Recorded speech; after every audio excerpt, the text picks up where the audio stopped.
UP का don, उसकी ये कहानी है। कई ऐसे डॉन की कहानी आपको सुनाया हूँ। कुछ डॉन अपने काम की वजह से, अपनी जो उनका पूरा क्रिमिनल बैकग्राउंड और हिस्ट्री रहा उसकी वजह से फेमस हुए हैं या कुख्यात हुए हैं आप कहें। पर आज जिस डॉन की कहानी सुना रहा हूँ ये दुश्मनी के लिए ज़्यादा जाना जाता है। मैं बात कर रहा हूँ पूर्वांचल के डॉन ब्रजेश सिंह की। और ब्रजेश सिंह का जब भी नाम आता है मुख्तार अंसारी का नाम ज़रूर आता है। अंडरवर्ल्ड में या फिर इस तरह की जो क्राइम के फील्ड में बहुत सारे ऐसे डॉन हुए हैं जिनकी दुश्मनी बड़ी फेमस रही है। एक ज़माने में दोस्त दाऊद इब्राहिम और छोटा राजन बाद में दुश्मन बने। उसी तरीके से ब्रजेश सिंह और मुख्तार अंसारी दोनों पूर्वांचल के, और दोनों के जो इंटरेस्ट थे वो भी लगभग टकराते थे। दोनों ने एक दूसरे पर कई बार हमले भी किए और इसकी वजह से भी ये दुश्मनी काफ़ी लंबी चली। यहाँ तक कि ये भी खबर आई कि एक बार मुख्तार अंसारी और ब्रजेश के बीच में जो झड़प हुई उसमें ब्रजेश मारा गया, उसके बाद वो गायब हो गया कई साल तक। लेकिन बाद में पता चला कि ऐसा कुछ नहीं था, बल्कि ब्रजेश किसी और नाम और हुलिये से छुपा हुआ था। इस डॉन की एक और भी बात है कि ब्रजेश सिंह भेष बदलने में बड़ा माहिर, कभी डॉक्टर बन जाता, कभी पुलिस वाला बन जाता, और इस तरीके से अपने दुश्मनों को वो निपटाता था। हालांकि अगर शुरुआत से बात करूं तो ब्रजेश सिंह का जो बचपना था, उसके पिता एक अपने इलाके में जाने पहचाने इज़्ज़तदार शख्स। ब्रजेश की भी पढ़ाई लिखाई अच्छी, पढ़ने में तेज़, फर्स्ट डिवीज़न से इसने हाई स्कूल पास किया, फिर कॉलेज में गया, कॉलेज में भी इसने फर्स्ट डिवीज़न लाया।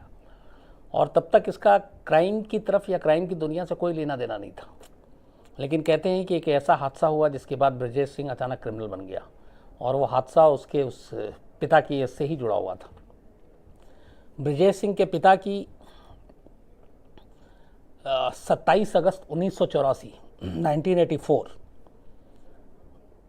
1984 में पिता की हत्या कर दी गई थी आपसी किस रंजिश की वजह से।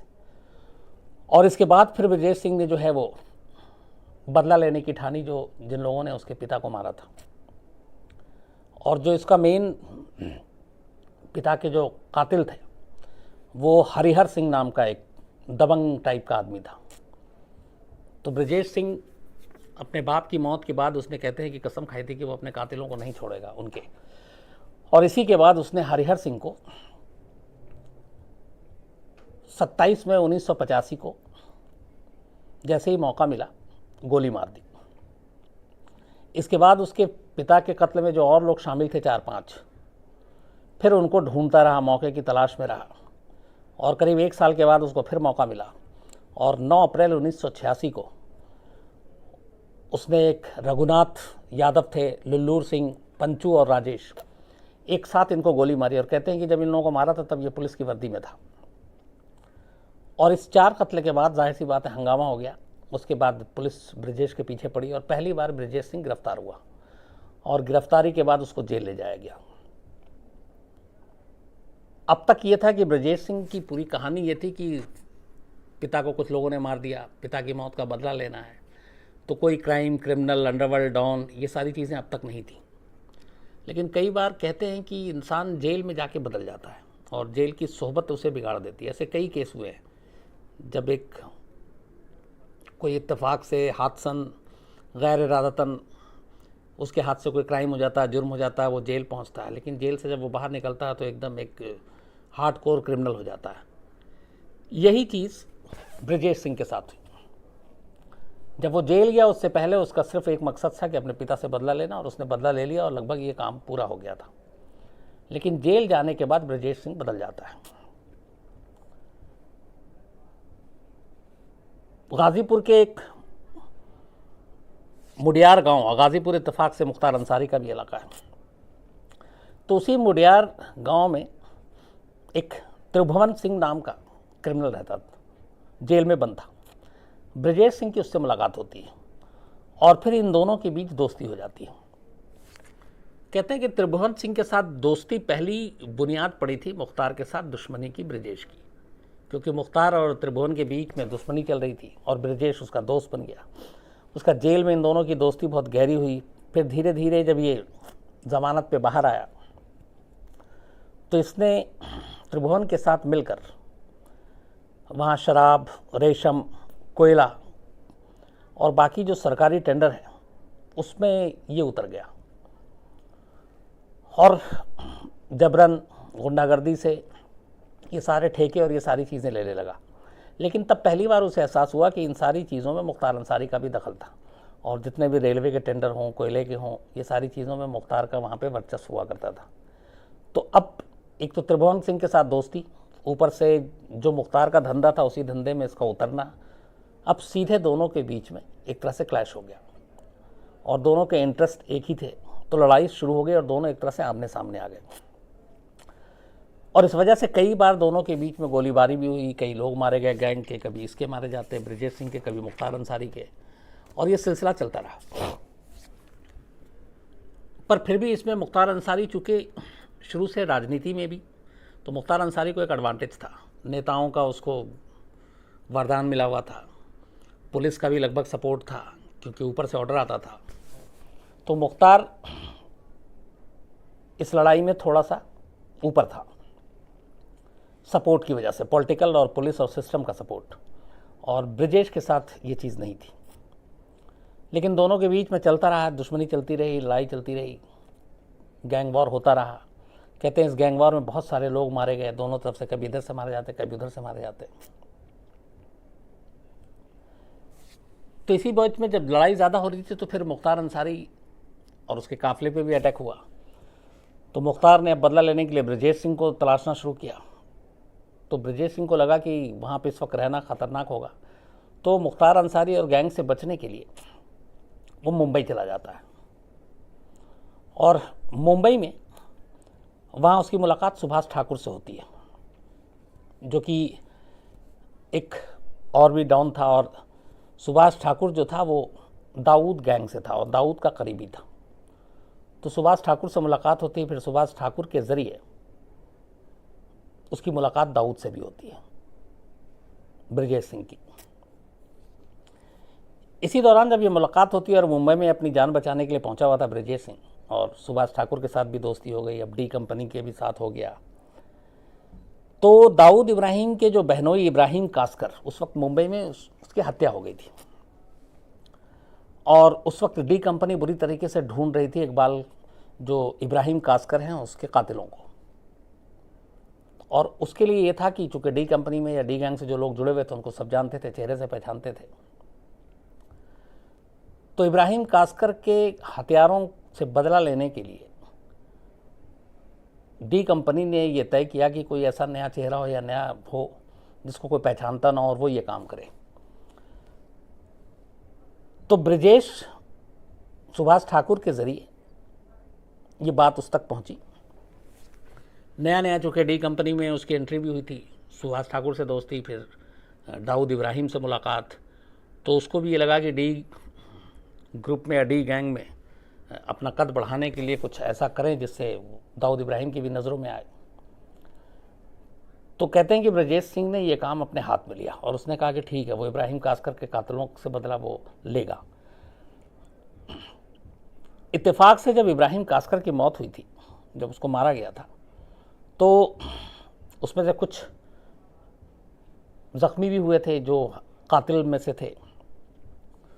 और अचानक दाऊद इब्राहिम गैंग को पता चलता है कि ये जो इब्राहिम के कास्कर हैं इनमें से 4 लोग मुंबई के मशहूर जे हॉस्पिटल में एडमिट है और वहाँ पे उनका इलाज चल रहा है, लेकिन पुलिस की निगरानी में है और पुलिस की हिरासत में। पुलिस को भी ये बात पता थी कि डी गैंग जो है इन लोगों को मारेगी, बदला लेगी अपने बहनोई का। अब वहाँ पे सख्त पहरा, जे हॉस्पिटल एक तो वैसे ही, और वहाँ जाके मारना, घुसकर मारना, तो ये बड़ा मुश्किल काम था। ब्रजेश सिंह ने एक प्लान बनाया, वो डॉक्टर के भेष में जे हॉस्पिटल के अंदर गया और जे हॉस्पिटल में जाने के बाद उसने वहाँ पे अरुण गैवली गैंग के एक जो शैलेश हल्दनकर और साथ में मुंबई पुलिस के जवान भी थे, उसने अंधाधुंध गोली चलानी शुरू कर दी। इस गोलीबारी में 4 लोग मारे गए जे हॉस्पिटल में, और ये आज भी जे हॉस्पिटल शूट आउट के नाम से बड़ा फेमस है ये केस। और इस तरीके से और वो वहाँ से निकल भी गया।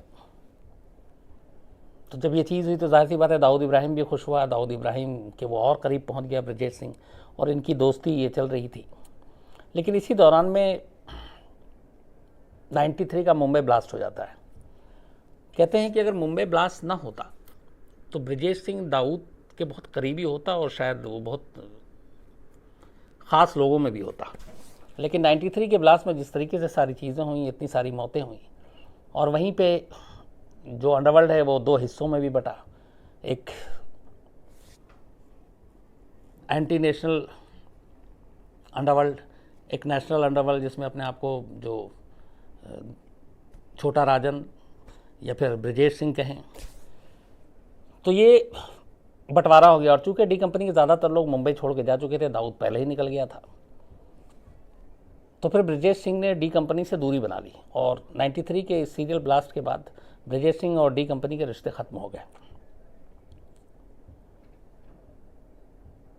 अब इसके बाद फिर वो मुंबई छोड़ देता है और 2001 में मुंबई छोड़ने के बाद फिर वो अपना इधर उधर रहता है, फिर अब गैंग चलाता रहता है, सब कुछ होता रहता है। और इस दौरान में मुख्तार के साथ उसके और उसके गैंग के साथ लगातार दुश्मनी चलती रहती है। इसी बीच में 2001 में ब्रजेश सिंह को पता चलता है कि मुख्तार अंसारी और उसका कोई काफ़िला कहीं से गुजर रहा है, तो इसके लोग उस काफ़िले पे अटैक कर देते हैं, जिसमें मुख्तार अंसारी बाल बाल बचता है, हालांकि घायल होता है। और इसके बाद अब पलटवार भी होता है। तो कहते हैं कि उस गोलीबारी में फिर ब्रजेश सिंह के भी घायल होने की खबर आई। ये भी कहा गया कि उसमें ब्रजेश सिंह मारा गया। उसके बाद धीरे धीरे फिर ब्रजेश सिंह नक्शे से गायब हो जाता है। उसको ना देखने की कोई बात करता है, ना कोई गैंग में वहाँ पे हलचल। और एक तरह से ये खबर उड़ जाती है कि ब्रजेश सिंह शायद मारा गया, और यही सबको पता था कि ब्रजेश सिंह शायद मारा गया। और ब्रजेश सिंह की लगता है कि कहानी ख़त्म हो गई, लेकिन ऐसा होता नहीं है, क्योंकि ब्रजेश सिंह तब यहाँ से जब ये 2001 में अटैक हुआ और उसके बाद सारी चीज़ें हुई, ये निकल के सीधे उड़ीसा पहुँच जाता है, उड़ीसा।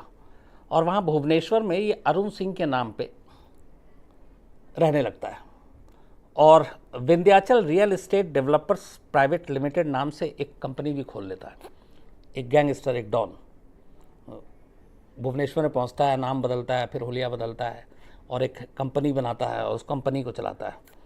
लेकिन चूँकि बिहार, झारखंड, यूपी, इन सब दिल्ली, इन सब जगहों पे कई केसेस थे, तो दिल्ली पुलिस की स्पेशल सेल को ये जानकारी मिलती किसी मुखबिर के ज़रिए कि ब्रजेश सिंह जो मोस्ट वांटेड है, जिसके खिलाफ दर्जनों मामले हैं, वो भुवनेश्वर में नाम बदल कर रह रहा है और इस नाम से रह रहा है। तो फिर दिल्ली पुलिस की स्पेशल सेल इस पे काम करती है, और आखिरकार 2008 में दिल्ली पुलिस की स्पेशल सेल भुवनेश्वर पहुंचती है और ब्रजेश सिंह को गिरफ्तार कर लेती है। गिरफ्तार करने के बाद उसको लाया जाता है। हालांकि इसमें दूसरी एक और भी चीज़ है। कहते हैं कि दिल्ली पुलिस के स्पेशल सेल ने ब्रजेश सिंह को गिरफ्तार नहीं किया, बल्कि ब्रजेश सिंह ने खुद सरेंडर करवाया। और उसकी वजह ये थी कि अब वो चाहता था कि धीरे धीरे वक्त बीत गया है, बहुत सारे उसके केसेस भी जो है वो ख़त्म हो रहे थे गवाहों को डरा धमका कर, तो पॉलिटिक्स में आना चाहता था और सामने रहकर वो अब मुख्तार अंसारी से दो हाथ करना चाहता था। तो एक ये भी चीज़ है इसमें। खैर, इसके बाद वो लाया जाता, अलग अलग जेलों में रहता। 2-3 साल वो उसको मुंबई और गुजरात के भी जेल में रखा जाता, कई केसेस थे। फिर दिल्ली में भी उसको लाया जाता है, और ये सब चीज़ें करते हुए उसके बाद फिर वो यूपी पहुंचता है और यूपी की जेल में भी रहता है। और इस दौरान में मुख्तार अंसारी भी लगातार जेल में। लेकिन मुख्तार अंसारी के बारे में भी यही कहते हैं कि मुख्तार अंसारी जेल से बाहर इसलिए नहीं क्योंकि उसे मालूम है कि जेल से ही सब कुछ चल रहा है, धंधा, और जेल सेफ जगह है। और इन दोनों की दुश्मनी अभी तक जारी थी। और उसके बाद 8 के बाद पता चला कि ब्रजेश सिंह भी जिंदा है, तो दोनों मौके की तलाश में भी थे। तो उधर वो जेल में बंद, इधर फिर ये जेल में बंद। 2012 में फिर जेल में रहते हुए ही ब्रजेश सिंह ने एक भारतीय समाज पार्टी के नाम से चुनाव लड़ा विधानसभा का, यूपी के, लेकिन उसमें वो हार गया। तो बड़ा उसको झटका लगा क्योंकि इधर मुख्तार अंसारी लगातार चुनाव जीत रहा था विधानसभा का। फिर उसने अपनी बीवी को पहले एमएलसी बनाया और उसकी बीवी एमएलसी बन गई। देन 2016 में यूपी में फिर एमएलसी का चुनाव हुआ और उस एमएलसी के चुनाव में बीजेपी के अघोषित सपोर्ट से ब्रिजेश सिंह एमएलसी बन गया। तो 2012 में वो चुनाव विधानसभा का हारा, लेकिन विधान परिषद का चुनाव, एमएलसी का चुनाव, वो 2016 में जीत गया। और उसके बाद एक गैंगस्टर, अब दो देखिए पूर्वांचल के दो बड़े डॉन, एक विधायक, दूसरा विधान परिषद का मेंबर। अब मुख्तार अंसारी और ब्रिजेश सिंह दोनों जेल में हैं। हालांकि पूर्वांचल में थोड़ी शांति है, इसलिए कि दोनों जो मेन हैं वो जेल में हैं, इसलिए उस तरह के गैंग वॉर या गैंग में एक दूसरे के मारने की जो वारदातें हुई हैं वो कम हुई हैं। और इससे पुलिस भी है जो थोड़ा राहत की सांस ले रही है। अब जो अंदर की खबर है वो ये है कि ये दोनों जेल में अपनी मर्जी से हैं और ये भी हो सकता है कि ये जेल से बाहर हैं वक्त पर, लेकिन ये दोनों एक दूसरे को की दुश्मनी भुलाएंगे ये भी बिल्कुल मुमकिन नहीं है। दोनों की दुश्मनी लगातार चल रही है और इस दुश्मनी के चलते पूर्वांचल में रिकॉर्ड पे जो कहते हैं 40 से 50 से ज़्यादा मौतें हुई हैं, लेकिन ऑफ रिकॉर्ड जिसमें बहुत सारे मामले ऐसे दर्ज ही नहीं हुए जो इन गैंग के नाम पे नहीं डाले गए, उसकी गिनती अलग है। लेकिन यूपी के इतिहास में दो डॉन के बीच की सबसे लंबी दुश्मनी और सबसे खूनी दुश्मनी में अगर कोई नाम आता है तो यही आता है ब्रिजेश सिंह और मुख्तार अंसारी का। और ये दुश्मनी अभी ख़त्म नहीं हुई है क्योंकि दोनों दुश्मन अभी ज़िंदा हैं, दोनों जेल में हैं और दोनों अब पॉलिटिक्स में भी हैं। तो अब ये है कि एक बड़ी ख़राब चीज़ है हमारे यहाँ पॉलिटिक्स में, राजनीति में, कि जिसके ऊपर जिसका जितना मजबूत हाथ होता है आप समझिए वो उतना ताकतवर है। तो एक तरफ एक विधायक, दूसरी तरफ विधान परिषद का मेंबर, और दोनों लेकिन हैं जेल में और दोनों दुश्मन हैं। और हमेशा अलग अलग पॉलिटिकल पार्टी जो है वो ऐसे लोगों का फ़ायदा भी उठाती है, इतिहास इसका गवाह रहा है अपने अपने मकसद के लिए। तो अब 2019 का अभी लोकसभा का चुनाव भी है यूपी में, 8 चरणों में होना है। पहला फेस 11 अप्रैल से है। तो इन्हीं इलाकों में, हालांकि ये एक अजीब सी चीज़ होती है, लेकिन ये जो पूर्वांचल का इलाका है, जो चाहे ब्रिजेश सिंह का हो या मुख्तार अंसारी का हो, इनके इलाके में इनकी अपने दबदबा होता है। अब उस दबदबे की वजह या तो इनकी दबंगई है या इनका डर है, खौफ है, जो भी है, लेकिन हकीकत ये है कि होता है और इसीलिए चुनाव पे भी इसका असर पड़ता है। तो अब देखना है कि ये है कि हमेशा की तरह जो तमाम पॉलिटिकल पार्टी हैं जो मौके को भुनाने में लगी रहती हैं, अब जो अफसोसनाक भी है, इस चुनाव में इन दो डॉन का किस तरह से इस्तेमाल होता है, कैसा इस्तेमाल होता है, किस पार्टी के लिए इस्तेमाल होता है, ये भी थोड़े दिनों में पता चल जाएगा। लेकिन ये है कि ये दोनों जिस तरीके से अभी जेल में हैं, इनके गैंग के लोग बहुत सारे जेल में हैं लेकिन बाहर भी हैं, और ये हमेशा मान के चला जाता है कि जब जब मौका मिलेगा ये एक दूसरे पर हमला ज़रूर करेंगे। तो वो मौका ना आए और इन्हें कानून के हिसाब से जो जुर्म है इनकी वो सज़ा मिले, यही सब चाहते हैं। लेकिन ब्रिजेश सिंह के साथ जो हमेशा मैंने कहा कि जिस तरीके से दाऊद के साथ जाना, फिर मुख्तार के साथ, फिर एक तो जैसे मुख्तार अंसारी और बाकी डॉन है उनका यूपी के अंदर ज़्यादा वर्चस्व, लेकिन ब्रिजेश सिंह ने न सिर्फ यूपी को लांघा, वो बिहार, झारखंड, उड़ीसा, मुंबई, कई स्टेट में मतलब वो पहुंचा और उसके बहुत बड़े नेटवर्क थे। फिर उसने अपने आप को कई सालों तक मुर्दा भी घोषित किया और एक नए नाम से, नए चेहरे से छुपा रहा और फिर वापस सामने आता है। तो ये पूरी कहानी थी ब्रिजेश सिंह की।